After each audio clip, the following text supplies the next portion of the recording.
ஓம் சாய்ராம். என் அன்பு குழந்தையே, உனக்கு ஒரு தனித்த சக்தி இருக்குது. அதுபோல் உன்னிட்டையும் அதீதமான ஒரு சக்தியும் திறமையும் இருக்குது. இதை நீ வாழ்க்கையோட முன்னேற்ற பாதையில் பயன்படுத்திக்கிட்டு போனேன்னா அது ஒரு அற்புதமான நல்ல விளைச்சலை தருகின்ற நிலைக்கு உன்னை கொண்டு போய் சேர்க்கும் என்பதுதான் நிதர்சனமான உண்மை. உன்னட்ட உள்ள திறமையை நீ குறைத்து மதிப்பிடாதே. என்னால் இது முடியுமா முடியாதா என்ற எடுத்த எடுப்பிலேயே எதை பார்த்தும் பயப்படாதே. உன்னோட உணர்வு, எண்ணம், உன் பேச்சு எல்லாம் எத்தகைய நிகழ்வை சுற்றி விரும்பியோ வெறுத்தோ தீவிரமாக வட்டமிடுகிறதோ அதுவாகவே நடக்கும்.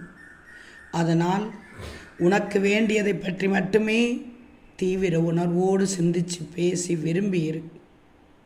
நீ நினைக்கிறது ரொம்ப சீக்கிரமாக நடக்கணும்னா தோல்விக்கு பயந்து முடங்கி கிடப்பதோ மடங்கி கிடப்பதோ நல்ல வாழ்க்கையை தரவே தராது. தோற்றாலும் ஓட்டப்பந்தயத்தில் ஓடுபவன்தான் வெளியில் நின்று விமர்சனிப்பவனை விட மேலானவன். தெரிஞ்சிக்கோ. உன்னை செய்ய முடியாதவர்கள் அவர்களில் முடியாததை உங்களாலும் செய்ய முடியாதுன்னு நிச்சயமாக சொல்லுவார்கள். அப்படி சொன்னாங்கன்னா சொல்லிட்டு போகட்டும். அதை பற்றியெல்லாம் நீ கவலைப்படக்கூடாது.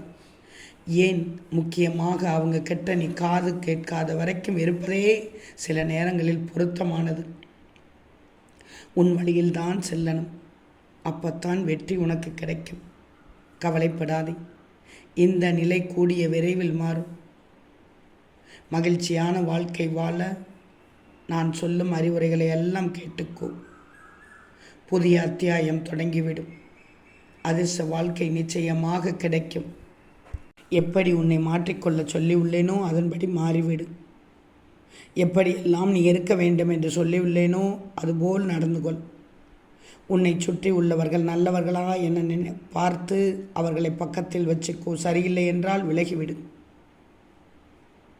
நிச்சயமாக உன் வாழ்க்கையில் தோல்வி வரவே வராது. நம்பிக்கையோடு இரு. உன் வாழ்க்கையில் வந்துள்ள அதிர்ஷ்டத்தை தக்க வச்சுக்கோ. தவற விட்டு விடக்கூடாது. வாய்ப்பு வரும்போதெல்லாம் அதை பயன்படுத்தி கொண்டால் உன்னுடைய வாழ்க்கையானது மிகச் சிறப்பாக இருக்கும். ஓம் சாய்ராம்.